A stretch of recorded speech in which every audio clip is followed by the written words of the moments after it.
En tout cas, ta manière d'acclamer Dieu me déçoit.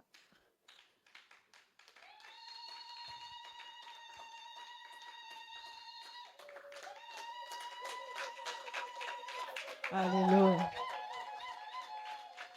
Alléluia. Et si tu acclamais Dieu comme si c'était ta dernière fois d'acclamer Dieu, tu le ferais de quelle manière? Alléluia. Praise God. Béni soit l'Éternel. Béni soit l'Éternel. Saint-Esprit, gloria. Béni soit l'Éternel. Béni soit l'Éternel. Béni soit l'Éternel. Béni soit l'Éternel. Merci Seigneur Jésus. Alléluia. Alléluia. J'aimerais que tu prennes 30 secondes et que tu dises, Saint-Esprit, parle-moi ce matin. Saint-Esprit, sature ces lieux, inonde ces lieux de ta présence parce que nous avons besoin de toi. C'est toi l'enseignant par excellence, c'est toi qui nous connais mieux. Est-ce que quelqu'un peut parler au Saint-Esprit ce matin? Inonde ces lieux de ta présence. Nous avons besoin de toi. Inonde ces lieux de ta présence. Nous avons besoin de toi.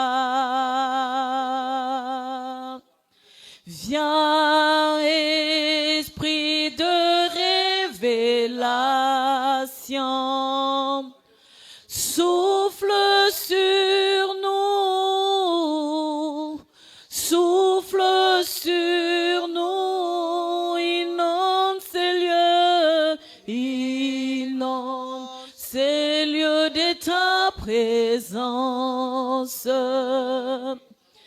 Nous avons besoin de toi. Saint-Esprit, souffle en ces lieux. Touche quelqu'un, inonde ces lieux de ta présence. Parle à nos cœurs ce matin. Fais-nous du bien dans ta présence. Abba Père, nous voulons que ton nom seul domine en ces lieux, que ton nom soit prêché en ces lieux et que tout autre nom disparaisse. Nous voulons confesser de nos bouches que tu es Seigneur. Aujourd'hui et pour toujours, tu demeures le même. Tu n'as pas changé. Le Dieu des esprits des prophètes, manifeste-toi ce matin. Glorifie le nom de Jésus en ces lieux. Nous t'acclamons, nous te souhaitons la bienvenue, Saint-Esprit.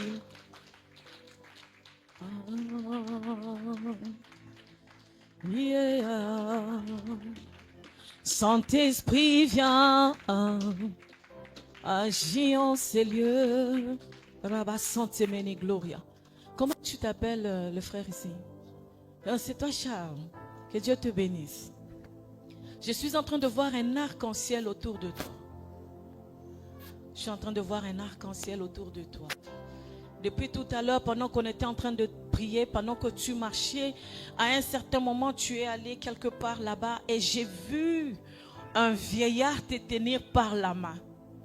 Et j'ai compris que le Dieu des esprits des prophètes te conduit dans une dimension qui est supérieure à ce que tu vis en ce moment. Et je pouvais entendre clairement dans mes oreilles, le Seigneur me dit de te dire, la soif prophétique que tu as, le désir prophétique que tu as, c'est quelque chose de peu de temps parce que tu vas le vivre. Mais tu vas le vivre au moment et de la manière dont tu ne t'attends le moins. Saint-Esprit, pendant que je parle, je vois qu'on t'échange des souliers. On est en train de t'échanger des souliers et généralement, quand le Seigneur me parle des souliers, je vois la marche qui change parce que c'est des souliers sport. Et je vois et je peux entendre clairement le Seigneur me parler de la vitesse, de l'accélération. Je ne sais pas comment est ta vie spirituelle, ta vie de prière en ce moment, mais je peux entendre l'Éternel me dire de te dire, prends beaucoup de temps de prière parce que les choses vont se bousculer rapidement. Alors prends les temps, sacrifie-toi, peu importe ce que tu fais dans la vie, le travail, les études, je ne sais pas, mais sacrifie-toi parce qu'il y a une vitesse, une accélération qui va se passer. Quelque chose de grand. Et j'entends aussi le Seigneur me dire, même ta façon de prier va changer parce que ton parler en langue va être shifté. Tu vas recevoir une nouvelle manière de prier. Ça ne sera pas toi, mais ça sera le Saint-Esprit qui va te le donner. Que Dieu te bénisse et qu'il rende cela palpable et que tu le vives et que tu témoignes qu'il y a un Dieu dans cette église. Alléluia. Rabba Santemeni Gloria. Libro Santemeni Power. Alléluia. Sœur, la chanteuse, Flore, maman Flore, que Dieu te bénisse. Je disais que Dieu te bénisse. Je disais que Dieu te bénisse. Je vais le redire encore une fois, que Dieu te bénisse. La raison pour laquelle j'insiste, c'est parce qu'il y a une saison de visitation devant toi. Et j'entends le Seigneur me dire, pendant que la conférence va se passer ici, cette conférence est une visitation pour toi. Et pendant cette conférence, je vois, on est en train de te donner un paquet dans tes mains. Je vois un cadeau. Mais derrière ces cadeaux, j'entends le Seigneur me parler de la consolation. Et pendant que j'entends la consolation, je peux le dire clairement, ne te gêne pas, je vois le mot mariage. Je pose la question à Dieu. Je dis, Seigneur, qu'est-ce qui se passe? J'entends le Seigneur me dire, il est en train de t'amener dans une saison où il va te consoler. Où tu vas oublier les peines du passé, où tes larmes vont disparaître. Et j'entends le Seigneur me dire qu'il t'amène dans une grâce où il va te donner la paix. Et j'entends la gloire de la seconde maison. Que l'Éternel te donne cette gloire. De la même manière qu'il le dit ce matin. La Bible me dit qu'il n'est pas un homme pour mentir. Qu'il te fasse rentrer dans la gloire de la seconde maison.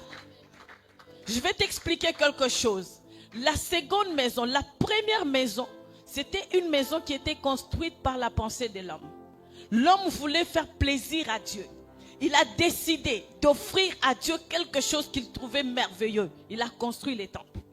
Mais comme ce n'était pas ce que Dieu voulait, parce que Dieu peut accorder ce qu'on appelle la volonté permissive de Dieu. Ce n'est pas qu'il n'agrée pas, il accepte.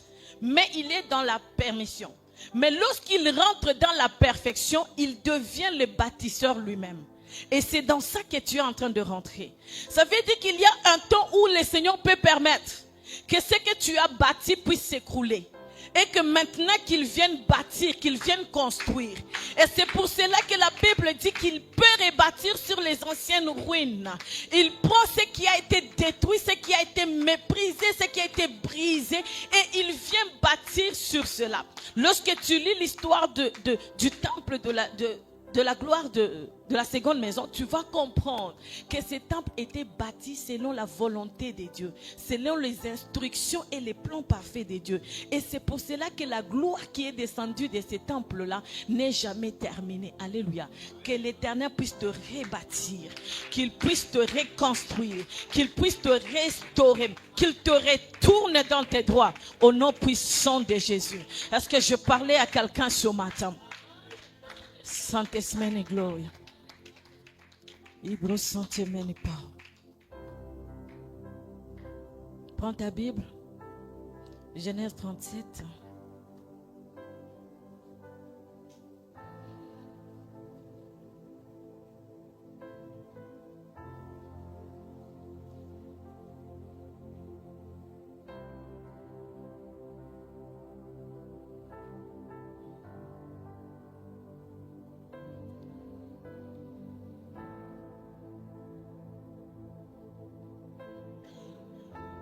Est-ce que tu as trouvé? Genèse chapitre 37. À partir du verset 2, la Bible dit, voici la postérité de Jacob. Joseph, âgé de 17 ans, faisait paître le troupeau avec ses frères. Cet enfant était auprès des fils de Bila et des fils de Zilpa, femme de son père. Et Joseph rapportait à leur père leurs mauvais propos. Israël aimait Joseph plus que tous ses frères parce il l'avait eu dans sa vieillesse.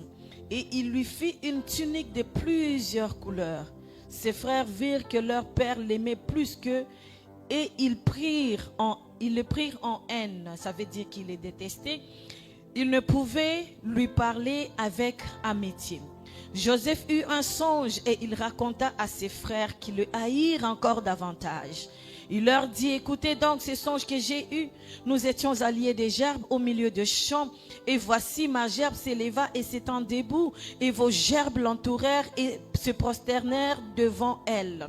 Ses frères lui dirent, est-ce que tu régneras sur nous? Est-ce que tu nous gouverneras?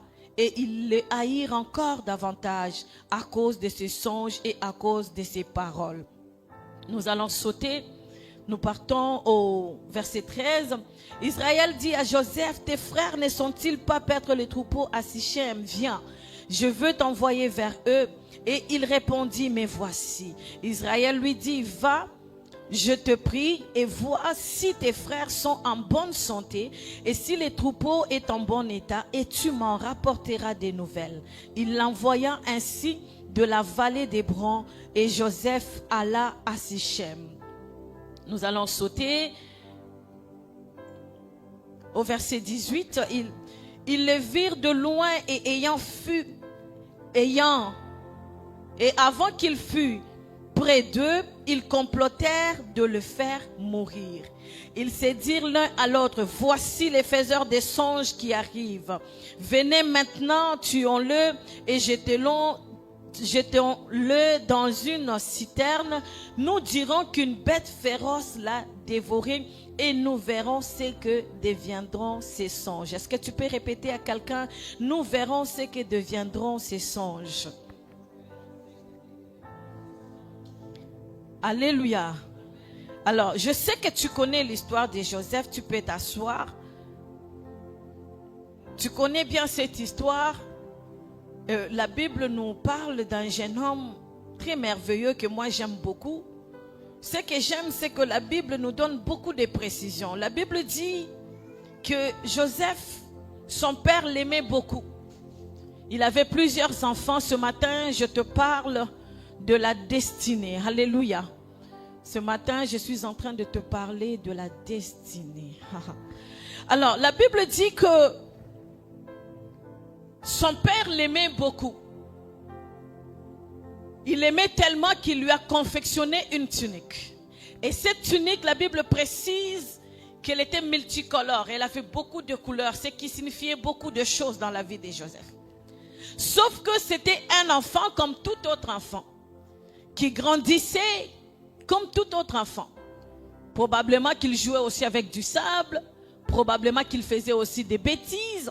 Mais cet enfant avait une destinée que personne ne connaissait, ni son père, ni lui-même. Alléluia. Et lorsque son père regardait Joseph, il sentait beaucoup d'amour. Et c'est comme ça que le père va faire une marque de distinction de Joseph avec ses frères. Il lui confectionne une tunique multicolore. Un jour, son père l'envoie pour aller voir ses frères qui étaient en train de garder des brebis quelque part. La Bible dit, lorsque Joseph commençait à arriver, ses frères l'ont vu de loin, ils ont commencé à comploter pour le faire périr. J'aimerais dire à quelqu'un ici qui a une grande destinée de faire très attention. Parce que lorsque les gens avec qui tu grandis, les gens avec qui tu te tiens, ne sont pas ou n'ont pas la même vision que Dieu a pour ta vie, ils deviennent les ennemis de ta destinée. Alléluia. Ainsi donc, lorsque Joseph arrive de loin, ils disent, voici les faiseurs des songes. Qu'est-ce qui les a mis en haine envers leurs frères? C'est tout simplement le fait qu'ils avaient constaté premièrement que leur père l'aimait beaucoup plus que eux. Et deuxièmement, Joseph avait des songes bizarres. Alléluia. Y a-t-il quelqu'un ici qui a un don, qui fait des songes, qui fait des rêves? Y a-t-il quelqu'un ici à qui Dieu parle à travers les rêves? Je vais te dire quelque chose. Lorsque tu remarques dans ta vie que l'Éternel te parle souvent dans les rêves. Fais attention. Alléluia. Moi, je dis toujours, la Bible nous dit, l'Éternel nous parle tantôt d'une manière, tantôt d'une autre, mais on n'y prend point garde. Mais ce que j'aime encore avec la Bible, ce que la Bible nous dit, tu perdras ton héritage par ta faute. Alléluia. Quelqu'un qui a une grâce de faire de rêves, de faire des songes, doit marcher avec la discipline de la bouche fermée. Alléluia. Ne racontez pas vos rêves. Ne racontez pas vos songes à n'importe qui. Regardez, Joseph raconte à ses frères, les frères les détestent. Il raconte à son père comprend que, oh, le petit ici, il est en train de devenir quelque chose. Est-ce que ça veut dire que moi et ta mère, nous allons nous prosterner devant toi? Donc, le rêve de Joseph a commencé à susciter une jalousie. Parfois, tu te demandes pourquoi les gens te jalousent. Tu ne comprends pas. Mais vérifie bien, qu'est-ce que tu racontes à ces gens-là? Alléluia. Tu parles souvent de toi. Moi, je vais faire ci. Moi, je vais être comme ça. Moi, je vais aller ci. Ce n'est pas important. Alléluia. Protège-toi toi-même. Amen. Hein? Veille sur ta vie. Veille sur ta destinée. Alors, lorsque Joseph arrive, ils disent, tuons-le. Les autres disent, non, on ne peut pas les tuer. On va les jeter dans le puits. On va les laisser là-bas. Ils ont comploté. Ils ont pris la tunique de Joseph. La tunique que son père avait fait avec beaucoup d'amour. Ils ont mis le sang d'une bête. Ils ont envoyé à leur père. Regardez la méchanceté des hommes. Tu décides de faire pleurer ton père parce que tu es en jalousie, en haine avec ton frère. Alléluia. Je suis en train de t'introduire petit à petit pour que tu comprennes où est-ce que je vais t'amener. Alléluia. Ainsi donc, lorsqu'ils ont fait ça, pour eux, ils ont pensé que pour Joseph, c'était terminé. Ils ont dit, on va les jeter dans le trou avec intention de le faire périr. On ne veut pas prendre le sang sur nos mains. Nous allons le mettre dans le puits comme ça, espérant qu'il y a de l'eau. Il va se noyer là-dedans, il va mourir. Mais le Dieu des esprits des prophètes, le Dieu qui protège et qui bénit les destinées des gens, sachant qu'il y avait quelque chose de puissant qu'il devait faire avec Joseph, il ne pouvait pas permettre que Joseph puisse mourir dans le Sichem. Alléluia. Le temps est passé. Ils ont vu des marchands arriver. Et ils ont décidé de le vendre. Vous savez, la trahison n'est pas toujours une mauvaise chose, bien que ça fait mal. Les frères de Joseph ont trahi Joseph. Parce qu'en faisant ce qu'ils faisaient, c'était une trahison. Ils pouvaient se demander, mais mes frères, pourquoi vous me faites ça? Alléluia. Est-ce qu'on peut m'échanger les fonds si possible? Ils disaient, pourquoi vous me faites ça? Lorsque tu as ton frère, tu as ta soeur qui te fait du mal, souvent on a l'habitude, ah mais maman Janine, mais pourquoi tu me fais ça? Mais on est frères, on est sœurs. Vous voyez un peu des gens, des choses comme ça. Mais ces jours-là, les frères de Joseph n'avaient pas de compassion. Je me demande quel genre de cœur ils avaient. Mais quand je rentre dans le prophétique, je suis en train de comprendre que lorsque Dieu a un plan parfait avec quelqu'un, il va susciter tes ennemis pour faire d'eux ton tremplin. Il va faire d'eux tes marchepieds. C'est comme ça que la Bible me dit, que tes ennemis deviennent ton marchepied. Le Seigneur les met comme un escalier pour te permettre de monter. Alors quand je rentre dans les Écritures, j'essaie de sonder les Écritures, je me dis, mais pourquoi le Seigneur va permettre, de quelle manière il va utiliser nos ennemis? Mais je réalise par là que le Seigneur va endurcir leur cœur. Ils seront en train de se plaire à faire le mal. En réalité, ce n'est pas le mal qu'ils sont en train de faire, ils sont en train de te tracer un chemin. Parce que le chemin, la manière dont Dieu trace le chemin, il ne le trace toujours pas de la même manière que nous pensons. Alléluia. La Bible dit, les voies de Dieu sont insondables. Dieu décide de laisser Joseph être vendu par ses frères. La Bible me dit, lorsque les marchands passaient, ils ont acheté Joseph. Ah, regardez comment on prend quelqu'un, on l'attache comme un esclave, parce qu'il était vendu comme esclave. Joseph est en train de partir. Il est en train de souffrir. Ses frères sont en train de se réjouir. Ils sont en train de dire, nous le mettons hors d'état de nuire. Nous l'envoyons loin de nous. Comme ça, il va nous laisser tranquille. Il ne va plus nous agacer. Je vois Joseph en train de partir. Écoute-moi très bien. Joseph est en train de partir en captivité, maman Janine. Joseph est en train de pleurer. Mes frères, vous êtes en train de me faire du mal. Joseph regarde les gens qu'il amène avec lui. Ce sont des inconnus. Qu'est-ce que je vais devenir? Qu'est-ce que je vais faire? Il ne savait pas où il allait. Mais ce qui est bien avec Dieu, c'est que l'Éternel regardait s'il était assis sur le trône. Il y a des situations dans lesquelles tu passes, où tu pries Dieu, tu dis, Jésus, j'ai besoin de ton aide. Le Seigneur regarde, il dit, reste d'abord comme ça. Souffre d'abord, alléluia. Il y a des souffrances dans ta vie. Quand ça arrive, ce n'est pas nécessairement le diable. Ce que les frères de Joseph étaient en train de faire n'était pas occasionné par le diable. Lorsque tu apprends à sonder la pensée de Dieu, tu vas comprendre qu'il y a des moments où tu as chassé les démons alors que c'était Dieu lui-même. Il y a des jours où tu t'es levé. Prière d'autorité, hein, maman Janine. Au nom de Jésus, je te chasse. Bien-aimé, tu es en train de chasser qui? Apprends à connaître celui qui te chasse avant de le chasser. Alléluia. J'imagine Joseph en train de dire, je te chasse toi démon d'esclavagisme, tu m'amènes en esclavagisme, tu m'amènes au mévent. Dieu regarde et dit, Joseph, va d'abord comme ça t'apprendra. Alléluia. Quand le Seigneur te laisse, surtout remarque bien, lorsque tu passes par des moments difficiles et que tu as prié et que la situation ne change pas, change la manière de prier. Ne chasse plus les démons. Ne chasse pas les problèmes. Commence à adorer Dieu.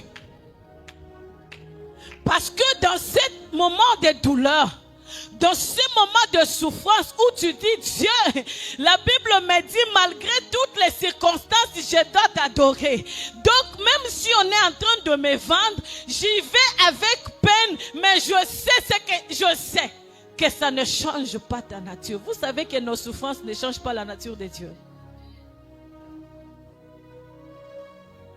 Alors, la Bible dit Joseph est parti. Mais Joseph est parti où? Le père de Joseph est resté dans la douleur. Les frères de Joseph sont en train de célébrer. Mais Joseph est en train de partir esclave. Il arrive chez Potiphar. Je prie Dieu que dans toute souffrance où tu passes, que le Seigneur t'ouvre les yeux pour que tu comprennes. Parce que Joseph ne savait pas. Joseph vivait comme tout le monde. Mais comprendre quelle est ta destinée va t'aider à moins souffrir. Parce que quand tu comprends qui tu es réellement, même quand la douleur arrive, tu banalises. Alléluia. Moi, j'ai appris à faire ce genre de prières quand je vois quelque chose qui me dépasse. Une situation qui me dépasse. Je fais ceci. C'est un exercice que je te donne aussi. Fais-le. Tu verras, ça va t'aider. Je dis toujours problème. Je sais que tu es là. Je sais que Dieu est là aussi. Je sais que tu sais que je sais que tu es là. Mais tu sais aussi que je sais que tu ne me feras rien. Donc, ça ne sert à rien que tu sois là. Alléluia. Ça ne sert à rien. Parce que même si je me casse à 1000 morceaux, si tu veux être là, tu seras toujours là. Alors moi, je m'en fous. Que tu sois là ou que tu ne sois pas là, je m'attache à Dieu. Parce que c'est lui qui a les derniers mots. De toute façon, lui aussi, il sait que tu es là. Donc s'il veut t'enlever, il va t'enlever.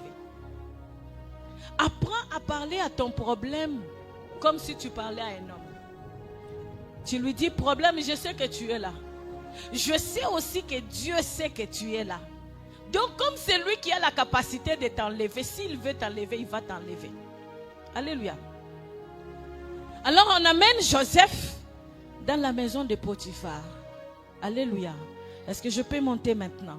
Lorsqu'on arrive avec Joseph dans la maison de Potiphar, la Bible dit, on l'a établi comme intendant dans cette maison. Parce que Potiphar avait confiance en lui. Il lui a donné tout ce qui était de bien. Il pouvait tout toucher sauf la femme de Potiphar. Mais la femme de Potiphar, voyant la beauté de Joseph, elle fut séduite par Joseph. Elle voulait aller avec Joseph. La Bible mentionne que lorsqu'elle désirait Joseph et que Joseph ne voulait pas s'essuyer, Joseph a fui et la femme de Potiphar est restée avec son vêtement dans les mains. Qu'est-ce qu'elle a fait avec son vêtement? Elle s'est levée en accusation. Joseph a voulu me violer. Joseph a fait ceci. Vous savez, lorsque l'ennemi veut te détruire, il va vouloir chercher quelque chose de toi qu'il doit présenter comme une preuve palpable et réfutable. Alléluia. Lorsqu'on amène cette preuve, je suis en train de voir la femme de Potiphar avec la tunique de Joseph. Il est en train de dire, croyez-moi, je ne peux pas mentir. D'ailleurs, il a laissé son vêtement. C'était une preuve qui accusait Joseph. Mais Joseph savait qu'il n'avait pas fait la chose. Alléluia.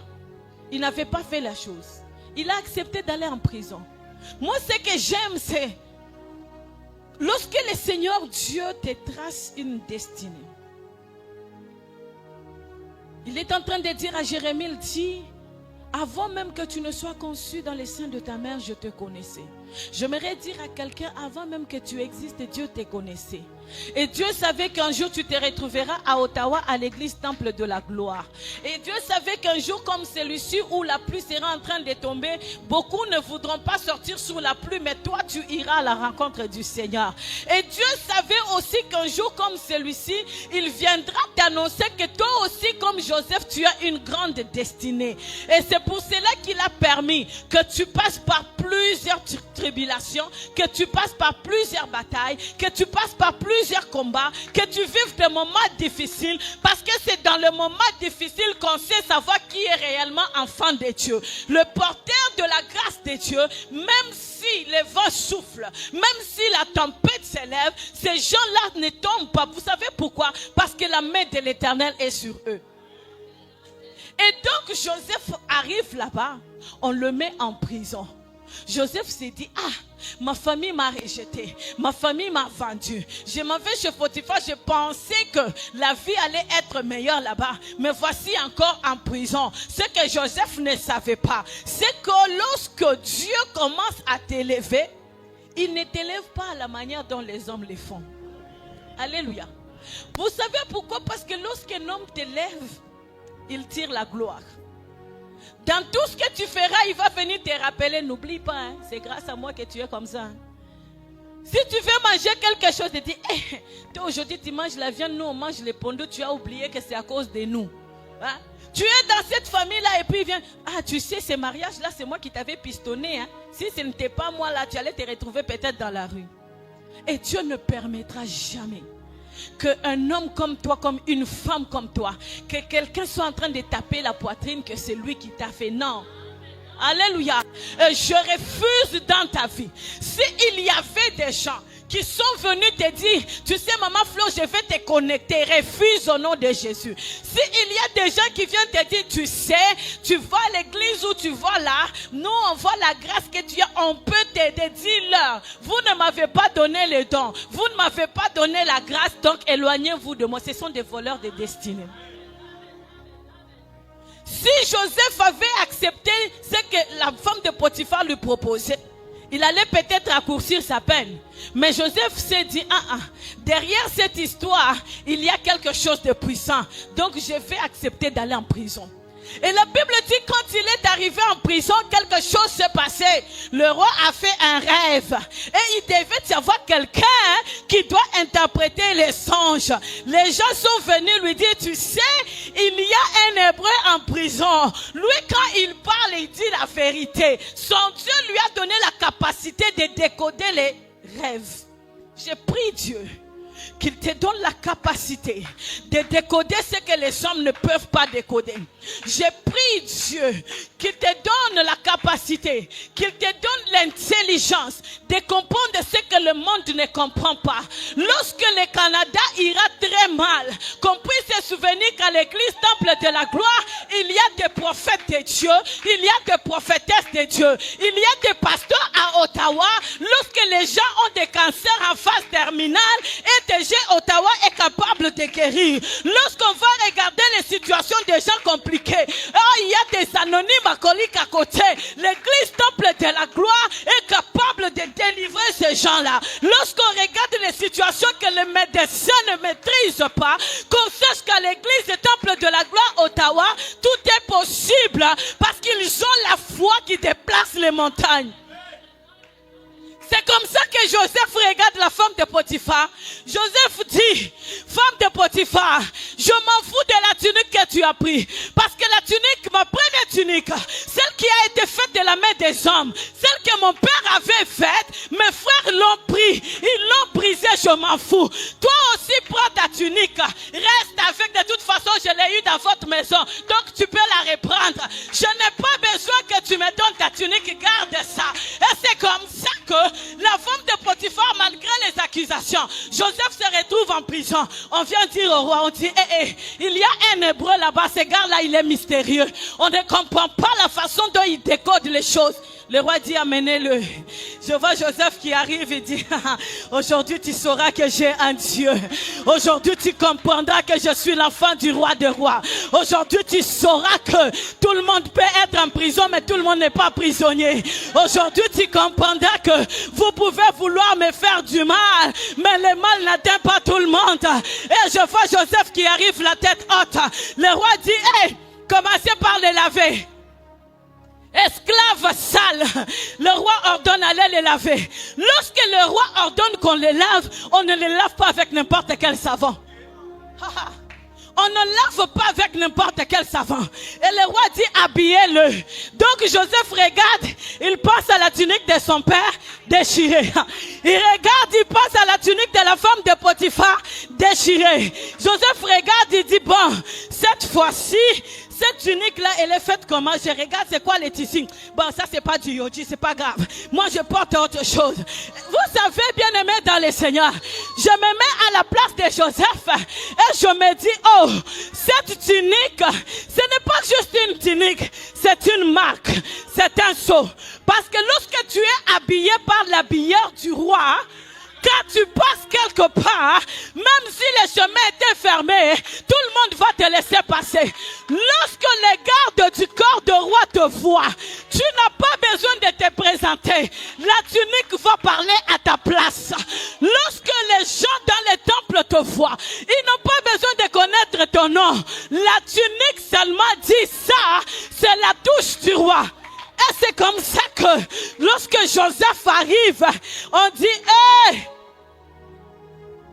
l'hébreu est arrivé. On amène l'hébreu devant le roi. Oh roi, vis pour toujours. C'est quoi les songes? Je vois l'assurance. J'entends Joseph qui est en train de dire, je crois que ce qui se passe, c'est le rêve que j'avais eu. Seigneur, pardonne-moi parce que dans ma souffrance, je pleurais. Je croyais que tu m'avais puni.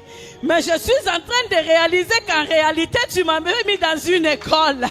Il y a des choses, pour que Dieu puisse te les donner, il faut qu'il exerce ton cœur.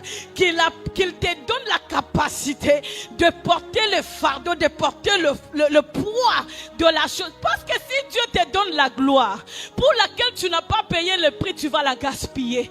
Dieu n'aime pas le gaspillage. C'est comme ça que Dieu sait que Joseph, il faut que tu souffres pour que lorsque la population parlera de la souffrance, que tu aies la connaissance de la chose. Tu ne peux pas parler à quelqu'un une chose que tu n'as pas maîtrisée. Et c'est pour cela que vous voyez qu'il y a beaucoup de pasteurs, de prophètes qui font des gaffes. Parce que quand quelqu'un vient et dit, pasteur, j'ai beaucoup de douleurs. Pasteur, tu n'as jamais connu la douleur du divorce. Tu ne peux pas expliquer ça. Tu ne peux pas. Comment tu peux dire à une personne que tu vas être guéri si tu n'as jamais été malade? Tu ne connais pas la douleur de la maladie.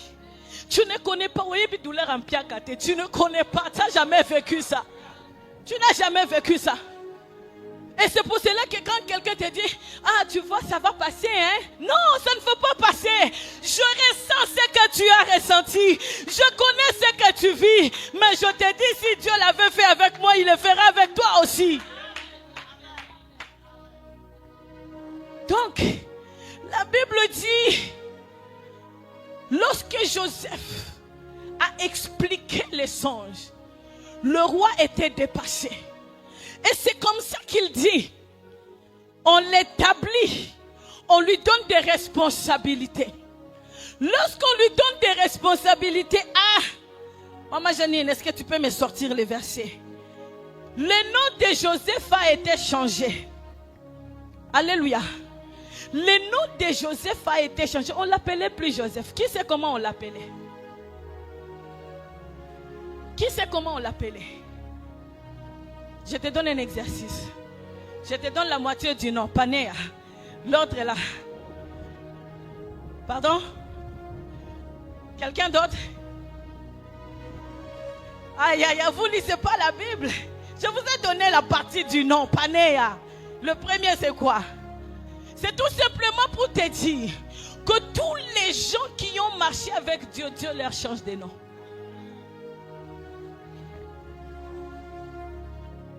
Alléluia.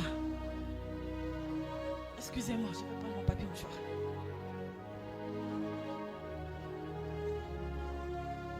La Bible dit que lorsque Joseph arrivait, tout le monde criait. Alléluia. Tout le monde criait qu'il arrivait. Et quand il passait, vous savez, ta destinée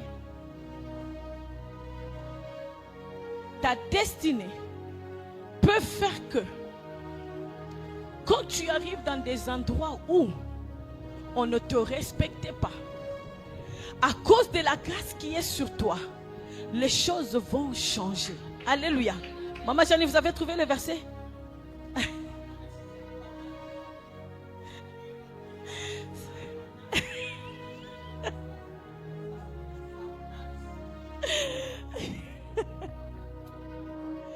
Safnat Panéa.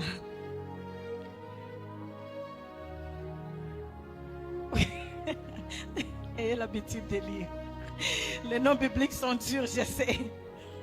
45, 41, 45. Oui, tu peux lire. C'est Genèse 41, verset 45. Pharaon appela Joseph du nom de Safnat Panéa. Amen. Amen. Bon, maman Janine l'a prononcé en lingala, c'est correct aussi. Bon, que tu le dises Safanat, que tu le dises Safnat, c'est son nom. Amen. Ah, donc, lorsqu'il arrivait, on ne disait pas Joseph est arrivé. On disait Safnat Panéa est arrivé. Alléluia. Lorsqu'on criait seulement ce nom, tout le monde lui laissait le passage. Ce que je voulais te faire comprendre par là, c'est quoi? C'est que chaque parent, lorsqu'il met un enfant au monde, il a toujours voulu que cet enfant soit tel. Nous, dans les familles congolaises, dans ma famille à moi, on a toujours voulu qu'on soit des médecins, des avocats, des juges. Personne n'avait pensé que je serais pasteur. Alléluia. Mais ce qui compte, c'est ça. Moi, je me rappelle les cultes du matin ou de soir. Quand on se réunissait en famille, j'entendais toujours mon père. Maman, entends une chanson, j'étais comme, aïe, aïe, aïe, ça encore, c'est cool. Mais vous savez, il y a des petites choses comme ça, auxquelles on ne prête pas attention, mais qui définissent notre destinée. Alléluia. Parce que ni mon père, ni ma mère ne savaient que je serais pasteur un jour. Alléluia. Même moi-même, je ne savais pas. Mais lorsque j'ai commencé à voir l'image de ce que je vais devenir, je me rappelle encore, je suis en secondaire 4. À l'école, j'avais une habitude de faire des cultes en classe. Ça, c'est mes amis, ils en témoignent tout le temps. Ils disent, ah, des choses que tu nous faisais, ça, donc tu savais que tu vas devenir. Mais pour moi, c'était une blague. Moi, j'arrivais en classe quand le prof n'est pas là. Je dis, on va faire le culte. Et j'étais la prophétesse et puis je prophétisais. Et je m'étais rendu compte qu'à chaque fois que je m'exerçais à prophétiser, mes amis revenaient le lendemain pour me dire, tu sais, la chose que tu avais dit pour mon père, là, c'est arrivé. À un certain moment, ça commençait à m'étiquer. J'ai dit, mais c'est quoi ça encore? Et c'est comme ça que j'ai commencé à avoir les idées d'aller au couvent. J'ai dit, bon, je vais aller au couvent, je vais devenir religieuse, et puis ainsi de suite. Bien-aimés dans le Seigneur, vous savez, j'ai commencé à fréquenter les couvents dans les noviciats. Tu arrives là-bas, le moment de la prière le soir avec les religieuses, tu commences à les prophétiser. Ils sont hypnotisés, ils te regardent, mais c'est quoi ça? Et j'ai compris qu'il n'y avait pas ma place.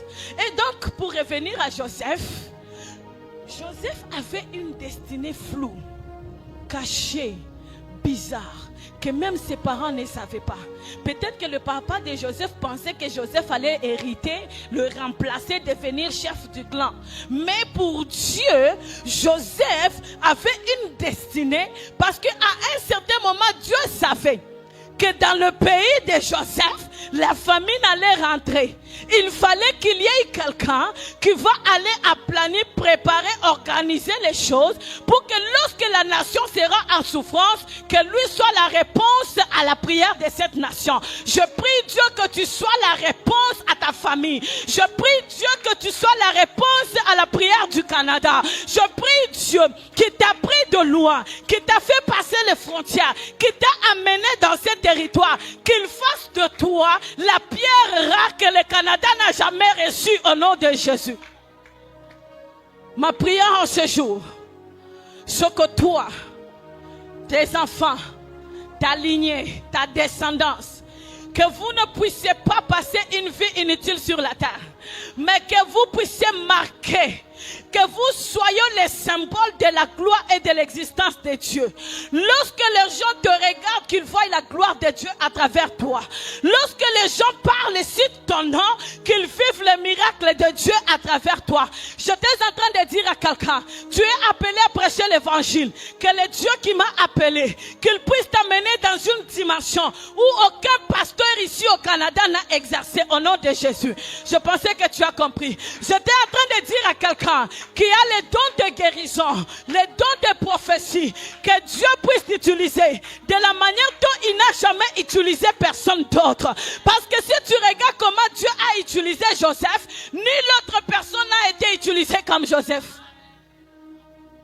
Alléluia.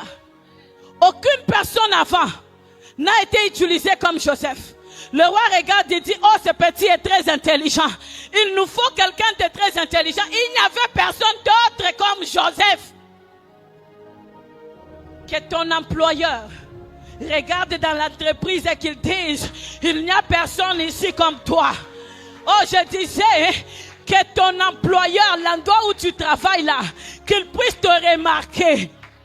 Pourquoi il va te remarquer? Parce que maintenant, tu ne portes pas la tunique de ton père. Tu ne portes pas la tunique de ta mère. Ce n'est pas la tunique de Potiphar. Non, le premier ministre du Canada, il avait reçu ton dossier. L'image qu'il avait de toi là, ce n'est pas l'image que tu as aujourd'hui. La manière dont il t'avait vu hier là, ce n'est pas la manière dont tu es aujourd'hui. Je suis en train de te parler du Dieu du présent et de maintenant, qui est en train d'ouvrir le ciel sur ta vie aujourd'hui et maintenant pendant que je parle. Je disais à quelqu'un, reçois cette grâce aujourd'hui. Tu rentres dans ta destinée prophétique aujourd'hui. Je disais à quelqu'un, s'il y avait dans ton chemin des gens comme des frères de Joseph, laisse-les comme ça. Ils sont en train de faire leur travail. S'ils t'ont insulté, ça t'a blessé. C'était un chemin que Dieu te faisait passer. S'ils t'ont méprisé, c'est correct, il n'y a pas de souci. Le plus important, c'est que tu es arrivé et que maintenant il y a une tunique qui détermine ta destinée sur ta vie au nom de Jésus. Est-ce que quelqu'un peut commencer à remercier le Seigneur? Est-ce que quelqu'un peut commencer à remercier le Seigneur? Merci éternel Dieu Tout-Puissant. Est-ce que tu peux remercier le Seigneur? Adonai, nous bénissons ton nom pour ce que tu fais dans ma vie. Est-ce que tu peux Merci remercier pour la le nouvelle Seigneur? tunique, Adonai Dieu. La Merci pour destinée le de quelqu'un changement des noms. Merci, La merci pour la destinée de destinée, quelqu'un Seigneur. est en train Yahweh, de ma de vie se qui démarquer. change. Alléluia. Il y a des choses que tu as beaucoup ignorées sur toi. Lorsque tu t'es retrouvé dans les moments difficiles, tu croyais que Dieu ne t'écoutait plus. Tu pensais que Dieu n'entendait plus tes prières. Or, le Seigneur était juste en train de te former. Il était en train de te forger. Oh, bien-aimé, parce que ce qui t'attend devant est plus puissant et plus glorieux. Ce qui t'attend devant, c'est quelque chose de grand. Peu importe l'âge que tu es. Dans le plan de Dieu, il n'y a pas de limite d'âge. Peu importe l'âge que tu as, si tu n'avais pas encore atteint ta destinée, l'Éternel va te faire entrer dans ta destinée. Alléluia. J'aimerais que tu sois en train de prier, tu dis à Dieu, Seigneur, donne-moi la capacité d'accepter de passer par l'école où tu veux me faire passer. Pourvu que j'arrive à ma destination. Pourvu que j'atteigne les buts pour lesquels tu m'as envoyé sur cette terre et précisément dans cette ville d'Ottawa.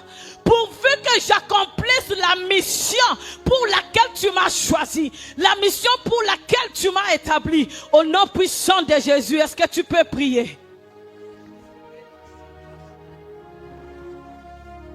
Alléluia.